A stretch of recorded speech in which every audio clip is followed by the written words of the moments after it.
Salut à toutes et à tous et bienvenue à cette nouvelle sortie de Face au Président pour nous. C'est un réel plaisir de vous savoir nombreux, fidèles au programme de votre télévision, à travers les multiples canaux de diffusion que sont notamment le site internet www.humanitariantv.com, le bouquet Créoling, mais également le réseau de câbles de distribution et bien sûr les médias sociaux. À vous, bienvenue.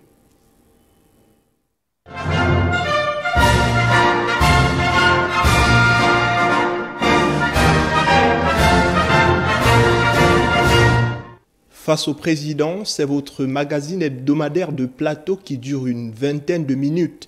Une sémi-fiction consacrée aux Camerounais de tous bords et de toutes les composantes politiques qui pensent avoir des doléances à porter à l'endroit du chef de l'État. S'il vous est donné l'opportunité d'avoir en face de vous le Président de la République, que lui diriez-vous et que lui demanderiez-vous? Mathieu David Eya a accepté de se prêter au jeu. Eh bien, il est enseignant d'informatique et de technologies éducatives, chercheur à l'Institut de recherche en intelligence option ingénierie des systèmes éducatifs et pédagogie entrepreneuriale et leadership. Il a également une formation en relations internationales et à ses multiples casquettes se greffe celle d'auteur, car il est sur le point de mettre sur le marché du livre camerounais son deuxième ouvrage. Bonjour ou bonsoir et bienvenue à vous. Merci M. Kinfa de me recevoir.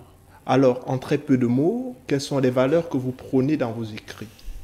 Alors, la question des valeurs que je prône dans mes écrits est assez complexe parce que je traite d'une question qui est la question de l'éducation et spécifiquement des sciences de l'éducation.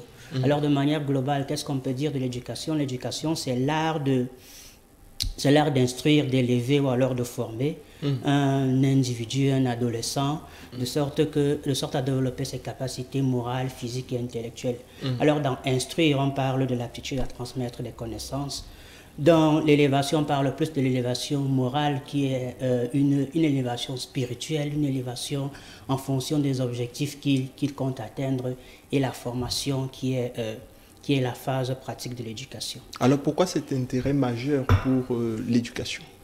Alors l'intérêt majeur que j'ai porté pour l'éducation, je crois qu'elle vient même déjà de mon enfance, parce que très tôt j'ai été confronté à des responsabilités dans les églises où je devais enseigner à des plus jeunes. Donc j'ai développé cet amour-là pour l'enseignement, pour la transmission de ce que je sais humblement. Donc, et ça fait combien de temps que vous êtes Alors j'ai commencé à enseigner à 21 ans, donc je suis pratiquement à 10 ans d'enseignement. Et en 10 ans, vous pouvez quand même jeter un regard sur la pratique au Cameroun. Qu'est-ce que vous en pensez? La pratique, l'enseignement au Cameroun a cet art et ses avatars, comme on peut dire. Bien entendu, il y a des choses à changer. Lorsque nous avons commis le premier ouvrage sur la politique éducative du Cameroun, quelle politique éducative pour le Cameroun, entre défis et orientation pour une éducation nouvelle, nous avons posé les bases, les jalons de ce que pourrait être une politique éducative nouvelle au Cameroun, ce que pourrait être une éducation nouvelle au Cameroun. Et nous avons essayé de faire une rétrospective de la scolarisation du Cameroun depuis la période coloniale. Essayer de voir comment est-ce que notre pays a pu s'adapter en fonction des systèmes éducatifs qui ont été mis en place. Et maintenant, avec l'arrivée des instruments nouveaux, par exemple, les outils informatiques qui viennent remettre en question les pratiques éducatives jadis mises sur pied, comment est-ce qu'on peut repenser la politique éducative de notre Cameroun pour que cette politique-là réponde à la question fondamentale qui est de savoir quelle éducation voulons-nous former? Parce qu'il faut quand même dire que l'éducation, c'est la base d'une société. Si vous avez des enfants qui ne sont pas bien formés, ils ne peuvent pas produire le rendement, ils ne peuvent pas satisfaire aux attentes que la société a mis à leur disposition. Alors on rappelle que c'est d'ailleurs cette thématique, la thématique de l'éducation et les questions bien sûr de l'éducation que vous avez choisi d'aborder dans le cadre de ce programme face au président. Depuis le mois de décembre 2019, le monde fait face à une pandémie qui paralyse carrément presque toutes les économies et tous les États. Face à cela, plusieurs hommes politiques dans leurs pays respectifs ont décidé de mettre sur pied des politiques de confinement, notamment au Cameroun. Entre autres mesures, on a demandé aux élèves de rester dans les maisons jusqu'au 1er juin 2020. Comment vous avez accueilli cette mesure?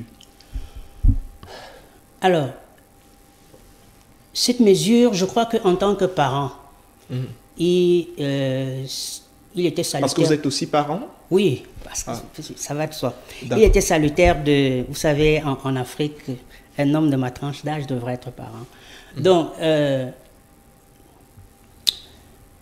c'était assez salutaire, dans une mesure où on a bien vu la responsabilité du gouvernement de protéger les enfants. C'est-à-dire qu'on était face à une pandémie mondiale, parce que si on rappelle en fait le contexte, vous avez essayé de le faire tout à l'heure, le contexte c'est que nous sommes dans une pandémie mondiale et la majorité des États décident de faire quoi? Décident de confiner ou alors de restreindre, de restreindre les activités des populations. Et dans cet élan-là, le gouvernement a décidé pour un moment de suspendre les cours. On voyait bien la tentative de vouloir protéger les enfants. Ça, c'est peut-être le parent qui parle. Mais maintenant, il faut avoir une vision plus globale. Peut-être là, ce sera le chercheur qui va parler, ou alors l'éducateur. La vision plus globale serait de savoir, et ça nous avons rédigé un article dessus, est-ce que la fermeture des écoles implique nécessairement l'arrêt des cours? C'est-à-dire que certains parents ont tout fait penser que parce qu'on a... Surtout que vous parlez beaucoup de technologie de l'information et de la communication. Exactement. On tout fait penser que parce qu'on a fermé les écoles, ça veut nécessairement dire qu'on a arrêté, les cours. Que non. Il y a dans ce qu'on a essayé de travailler... c'est ce qui s'est passé. D'une manière ou d'une autre, les cours ont pratiquement été arrêtés. La télévision nationale, c'est vrai, elle soumet à l'attention de quelques élèves, quelques programmes. Mais dans plusieurs écoles, il n'y a pas eu véritablement un suivi après que cette mesure ait été prise. Non, je crois qu'il faut relativiser. Alors, pourquoi est-ce que je dis qu'il faut relativiser? Parce que lorsque les mesures sont arrivées, vous allez par exemple vous rendre compte que le collège Vogt a été très avant-gardiste. Ils ont mis sur pied... Sans publicité d'ailleurs. Oui, bien entendu. Sans publicité, sans publicité. Et ce n'est pas seulement eux. Je prenais cet exemple parce que la ministre des enseignements secondaires est allée pour voir comment est-ce qu'ils ont implémenté la logique d'enseignement à distance. Mais ce n'est pas ça le plus important. Le plus important, c'est ce que je voulais dire, ce sur quoi nous avons écrit, c'était la redynamisation de la fonction enseignante. Qu'est-ce que nous avons appelé la redynamisation de la fonction enseignante? C'est justement de dire que l'enseignement doit continuer, même si les canaux, ou alors même si les canaux d'enseignement qu'on a l'habitude de connaître ne sont plus mis sur pied. Ce n'est pas parce que les enfants restent à la maison qu'il ne faut pas continuer d'enseigner. Et dans cette redynamisation de la fonction enseignante, vous vous rendez compte que quoi? Lorsque vous parlez de la CRTV qui a mis sur pied les cours en ligne, qui a mis sur pied les cours à la télé, à la base, qu'est-ce qu'on disait? On disait que on ne peut pas faire les cours à distance parce que la couverture Internet au Cameroun est très faible. Il a fallu repenser de nouvelles méthodes, de nouvelles stratégies pour que les élèves entrent toujours en contact avec les enseignements. Certains collèges ont décidé par exemple d'utiliser des groupes WhatsApp et autres pour que les enseignants continue de transmettre les cours. Vous voyez, ça, c'est une forme d'utilisation des outils informatiques. D'autres ont préconisé la télé. Pourquoi? Parce qu'on s'est rendu compte qu'il est plus facile pour une famille de faire usage de la télé pour transmettre un enseignement plutôt que d'utiliser un téléphone portable où tous les enfants n'ont pas accès à Internet ou alors un ordinateur. Donc la redynamisation de la fonction enseignante était importante ici. Et la redynamisation de la fonction enseignante permettait de montrer que un enseignant va faire face à de nouvelles difficultés lorsqu'il est par exemple à la télé. Il va falloir qu'il parle devant la caméra. Il va falloir qu'il fasse ce qu'on appelle le design pédagogique, qu'il fasse usage des PowerPoint et autres. Donc ça a mis en branle toute une autre façon d'enseigner. Et c'est ce sur quoi nous devons travailler lorsque nous avons commis notre ouvrage. C'est de dire que le monde qui est en train de changer, la technologie qui est en train d'avancer, Et bien entendu, avec ce qu'on appelle aujourd'hui la sociologie de la maladie, permet que nous questionnions même nos habitudes. Et le questionnement de ces habitudes-là doit aller jusque même dans notre façon d'enseigner. Et c'est ce que nous avons essayé de faire. Donc, la fermeture des classes n'était pas du tout rompre avec l'arrêt des cours. Et pas malheureusement, et peut-être lorsque nous allons évoluer, on va se demander, donc, lorsqu'on reprend les cours et que dans certains collèges... Alors, puisque vous parlez d'ailleurs de reprise des cours, je vous coupe juste pour vous lancer. C'est le 1er juin, la date que le gouvernement camerounais a bien sûr retenue pour cette autre épreuve, la reprise des cours au Cameroun. Est-ce que vous croyez, vu l'évolution de la pandémie, les chiffres vont grandissant et du coup les familles ont peur? Est-ce que vous croyez qu'à cette allure-là, la date sera véritablement respectée? La bonne question, c'est pourquoi est-ce qu'on va faire, pourquoi est-il... On parle là des cours en présentiel. Oui, des cours en présentiel. La date du 1er juin qui a été donnée, c'est ce que le gouvernement appelle une date prévisionnelle, c'est-à-dire en fonction de l'évolution de la maladie. De la maladie, tout à fait. On peut se demander pourquoi est-ce qu'on va... Mais là, il y a des séminaires qui se tiennent. Exactement. Récemment, il y a d'ailleurs le ministre de l'enseignement supérieur. Il y a eu certaines conférences avec les recteurs d'université. Ils tiennent des réunions et ils avancent presque toute la même date. À l'unisson, c'est le 1er juin. Quelles sont les chances de voir tenir véritablement la rentrée à cette Gouverner, date? C'est planifier, c'est prévoir. Et cette prévision-là a permis de donner une date qui est le 1er juin. Les chances pour que nous arrivions à cela, elles sont multiples. Déjà, il faut dire que les avis sont partagés. Vous croyez d'abord à cette date? C'est vrai que quand on annonçait la date, il y avait des chiffres. Et maintenant, on a d'autres chiffres. Oui. Est-ce que vous croyez à cette date? Ce à quoi je crois profondément, et ça je vais vous le dire. Ce à quoi je crois profondément, c'est qu'il faut mettre sur pied des mesures claires. Vous voyez, pour que nous soyons sûrs que lorsque les enfants vont reprendre l'école, ils ne seront pas exposés, ou alors ils seront le moins exposés à la maladie. Ce que certains spécialistes essayent d'appeler l'immunité collective, c'est-à-dire qu'il faudrait que les gens entrent en contact avec la maladie et pour développer des anticorps. Ainsi, je ne suis pas spécialiste du domaine médical. De la santé. Mais c'est un aspect. Mais l'aspect qui est encore le plus important, c'est, comme je disais, la sociologie de la maladie. Comment est-ce qu'on va vivre avec cette maladie? Et le gouvernement essaie de réfléchir des mesures pour trouver comment est-ce qu'on va enseigner en pleine pandémie. Moi, ce qui va me préoccuper, moi qui suis enseignant, c'est de savoir les enfants que j'aurai en face de moi, comment est-ce que je serai capable de les protéger lorsqu'ils viendront à l'école et lorsqu'ils rentreront chez eux. Comment est-ce que je serai capable de les protéger pour qu'ils ne rentrent pas malades? Il faudra ajouter des heures supplémentaires. À qui?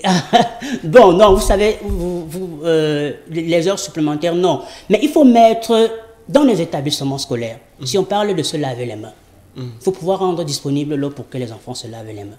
On parle de distanciation sociale. Il faut pouvoir mettre des mesures pour que les enfants respectent la distanciation sociale dans les salles de classe. Vous avez, tout comme moi, parcouru les lycées et les collèges au Cameroun. Vous vous rendez compte très souvent que le nombre d'élèves dans les salles de classe est assez... Pour le cas d'espèce, la reprise des cours, ça concerne plus les élèves de classe d'examen. Oui, mais... Oui, les autres classes seront libres. Oui, le fait que ça concerne les classes d'examen est une chose, vous voyez. C'est justement parce qu'on veut restreindre cette pandémie en disant, OK, les enfants, par exemple, du 3e sont plus conscients, ils sont plus aptes à comprendre que le respect des mesures barrières est salutaire pour que cette pandémie ne se propage pas. Mais il n'en demeure pas moins que si les enfants n'ont pas la possibilité de laver les mains à l'école, si les enfants n'ont pas des latrines qui sont prêts à usage, si on ne peut pas rendre disponible des kits, par exemple, pour que les enfants aient des cache-nez, ainsi de suite, vous voyez qu'il sera difficile pour un enfant de venir à l'école et de repartir à la maison sans toutefois être exposé à la maladie. Et même ça peut aller plus loin. Vous voyez, on a levé pratiquement toutes les mesures aujourd'hui. Presque toutes les activités ont reprise. On n'a pas vu... Justement, vous souhaitiez également parler de cette mesure d'assouplissement des politiques dans le cadre de la lutte contre cette pandémie du coronavirus. Il y a eu récemment cette sortie du Premier ministre, c'était le 30 avril, où il demandait de réouvrir en quelque sorte les débits de boissons pour vous et pour plusieurs enseignants également. Il ne fallait pas commencer par là. Soyons clairs. Nous ne sommes pas ici pour faire le procès des mesures qui sont prises dans le sens de sanctionner une personne. Tout à fait. Nous parlons des idées, nous n'avons rien à voir avec les personnes. Alors, comme on disait, lorsque le politique prend une décision, il actionne dans l'implémentation de cette décision des politiques publiques qui sont mises en exergue par des personnes. Et bien entendu, les politiques publiques doivent rencontrer à bien des égards l'assentiment de la population. Comment est-ce que le Camerounais lambda perçoit le fait qu'on ouvre les bars avant les écoles? Voilà la vraie question. La question n'est pas de savoir nécessairement comment est-ce que les enseignants... C'est une question économique. Parce que les enseignants vont tirer, disons comme on pourrait le dire au quartier, tirer la couverture de leur côté, estimer, et ça... Et ça peut arriver. Estimer qu'ils sont lésés, qu'on a mis un accent primordial sur peut-être les pressions que pourraient faire les industries brassicoles et autres. Mais là n'est même pas la question. Pour tout éducateur et pour toute personne normale, le fait qu'on ait ouvert les bars sans toutefois dire que dans ces bars-là, il y a un nombre restreint de personnes qui devraient y aller. On a parlé quand même de regroupement de moins de 50 personnes. Oui, mais attendez, mais si un endroit peut à lui seul prendre 400 personnes, vous croyez vraiment qu'on va restreindre l'espace à 50 personnes parce qu'on a dit... Parce que ça se voit dans les églises. Les églises ont une capacité de contenance assez grande. Monsieur mais elles essayent de se plier à la mesure. Ne me faites pas faire un procès ici pour comparer les églises aux bars. Nous savons comment est-ce que ces affaires fonctionnent au Cameroun. Lorsqu'on a levé la mesure... je suis tenté de savoir, Mathieu, le parent, par exemple, qui vit au jour le jour, qui a peut-être un revenu de 2000 francs ou de 2500 francs, à la fin de la journée, il a des enfants. Il doit les faire aller à l'école. Si on reprend directement avec l'école, sans prendre des mesures économiques, comment lui il fait pour que son enfant soit assis, peut-être financièrement, quand il se retrouve à l'école? Ça, c'est une problématique mondiale. La problématique du déconfinement parce qu'on veut assouplir le côté économique. Nous sommes tout à fait d'accord. Nous sommes dans un environnement où les gens vivent en ce qu'on appelle la rente journalière. Nous sommes aussi tout à fait d'accord. Mais le fait de dire que les gens vivent en rente journalière et le fait de dire qu'il faut totalement lâcher prise, parce que à bien des égards, ça sonne comme si on a totalement lâché prise. C'est ça le problème. Il faudrait qu'on puisse trouver un parallélisme dans le sens où de dire que, ok, il faut que les gens aient ce qu'ils veulent manger, mais il faut qu'on fasse attention à ce que la maladie se propage. C'est ça le problème. Si on dit simplement qu'il faut que les gens aient ce qu'ils veulent manger... Vous n'avez pas ressenti ça dans la sortie du Premier ministre le 30 avril? Le Premier ministre avait forcément de très bonnes intentions. Je ne lui prêterai pas d'intention, encore moins des mots. Mais je regarde le comportement des Camerounais. C'est ça qui est important pour moi. Je regarde le comportement des Camerounais. Comment est-ce que les Camerounais ont réagi? Un éducateur, c'est quelqu'un qui doit questionner la société. C'est ça le rôle d'un éducateur. Alors, en tant qu'éducateur, face au président de la République, vous allez regarder les caméras qui sont à ma gauche. Vous allez faire quelques critiques de cette politique-là de reprise des cours en date du 1er juin 2020, mais vous allez également faire des doléances au chef de l'État en tant que Camerounais, en tant que parent, en tant qu'enseignant. On s'écoute. Prendre la parole dans ce contexte est un immense honneur, ça il faut le dire. C'est un immense honneur parce que l'Afrique traverse un moment critique. L'Afrique comme le monde. L'Afrique traverse un moment particulier, c'est ce que je voulais dire, un moment particulier de son histoire. Les solutions jadis et les idées préconçues à l'avance ont prouvé avec cette pandémie qu'elles ne sont pas toujours vraies. Il va sans dire, sans toutefois lire dans une boule de cristal, qu'aujourd'hui, la solution à cette pandémie viendra de l'Afrique. Mais c'est à l'Afrique de prendre les mesures nécessaires pour offrir cette solution au monde. L'Afrique ne doit plus être ce continent-là qui subit ce que les autres ont décidé. L'Afrique doit être avant-gardiste. Nous avons aujourd'hui des chercheurs africains qui, face à cette maladie, se sont mis en branle, ont mis leur intelligence à participation pour proposer des solutions. Monsieur le Président, ces solutions doivent être étudiées avec minutie. Parce que c'est le temps pour l'Afrique d'offrir au monde une solution idoine face à cette pandémie. Et c'est le moment pour nous, non seulement de saluer toutes ces initiatives, mais de dire que les politiques, ceux qui ont la responsabilité de prendre des décisions, c'est le moment de prendre des décisions pour rencontrer l'assentiment du peuple. Quels sont les types de décisions que vous attendez, par exemple, dans le champ qui est le vôtre, le champ éducatif? Dans le champ qui est le mien, les décisions sont multiples et multiniveaux. Il faut que la question de l'éducation retrouve son fondement. L'éducation est le socle d'une société. Nous sommes dans une configuration où les enseignants, les établissements sont abandonnés à la vindicte des partis pris. C'est chacun qui fait comme il pense. Et pourtant, si nous avons une société qui ne forme pas assez bien ses apprenants, c'est une société qui sera malade. Il faut que les établissements scolaires offrent aux enfants une éducation de qualité, un apprentissage de qualité. Nous sommes aujourd'hui face au coronavirus où on dit qu'on va reprendre les cours avec 24, une mesure de 24 élèves par salle de classe, peut-être un peu plus. Ça veut dire qu'il est possible de mettre sur pied, de penser de manière pérenne, des conditions pour que lorsque les enfants vont à l'école, qu'ils soient dans un environnement adéquat et un environnement serein. C'est la responsabilité d'un chef de l'État.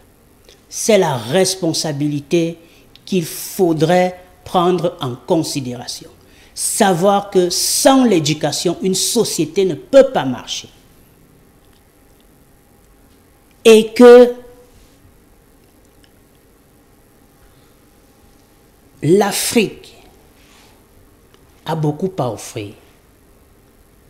Mais si nous ne prenons pas en main nos responsabilités, si nous n'optons pas de relever le défi éducationnel qui s'offre à nous, parce que avec les technologies de l'information et de la communication qui arrivent, l'éducation se trouve aujourd'hui ce que j'appelle à la croisée des chemins. Entre une tentative d'aller très vite vers ces technologies éducatives et une tentative de retour aux sources. Certains penseurs disent qu'une société ne peut grandir, une société ne peut se forger que si elle ne puise dans une endogénéisation culturelle. Il faut que nous soyons capables de puiser dans ce que nous avons de plus sincère à offrir aux autres. Et c'est à cela que nous serons particuliers. C'est la responsabilité de tous les Africains. C'est la responsabilité des dirigeants. Alors peut-être on va ressortir par là, pour vous qui prenez tant le numérique, quel peut véritablement être l'apport de cette discipline, puisque vous en êtes d'ailleurs un enseignant, dans cette période difficile que le Cameroun, l'Afrique et même le monde traversent? Si nous avons pu commencer à faire les cours à la CRTV où les enfants s'asseyent et voient ce que le maître jadis en classe explique à la télé, c'est déjà un avantage du numérique. Si nous avons la capacité aujourd'hui, vous voyez, WhatsApp n'est plus simplement cet outil-là où on va vulgairement dire chatter. Les enfants ont compris qu'avec WhatsApp, on peut aussi avoir des enseignements. C'est un avantage de l'outil du numérique. Ainsi de suite.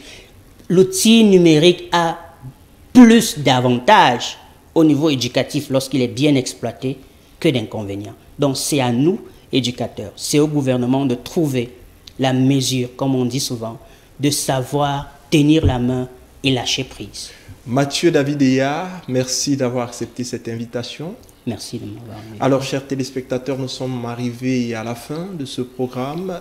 Face au président, Stop et Fin de production pour le compte de cette livraison. Rendez-vous incessamment devant votre petit écran pour une nouvelle sortie de votre magazine hebdomadaire de plateau de sémi-fiction consacré à tous ces Camerounais-là, de tous les horizons politiques, toutes ces personnes qui pensent avoir un message à porter ou alors des doléances même à l'endroit du chef de l'État. Merci à vous d'avoir regardé ce programme.